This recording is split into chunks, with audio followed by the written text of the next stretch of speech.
Ma i soldati di là, di quelle terre al di là del confine, come diceva questa canzone, erano friulani e sloveni, erano coloro che i soldati italiani dovevano considerare nemici, in quanto austro-ungarici.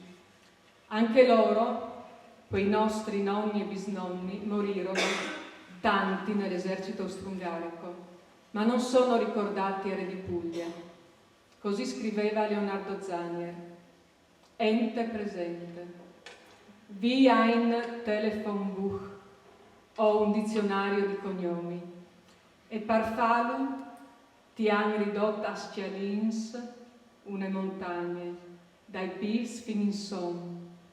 E su ogni Scialin miars di cognoms, da avis azzurro, duc i cognoms dai contadins italians, piemontès, lombards e toscans, venis e emilians, sardeniui e meridionai e furlans.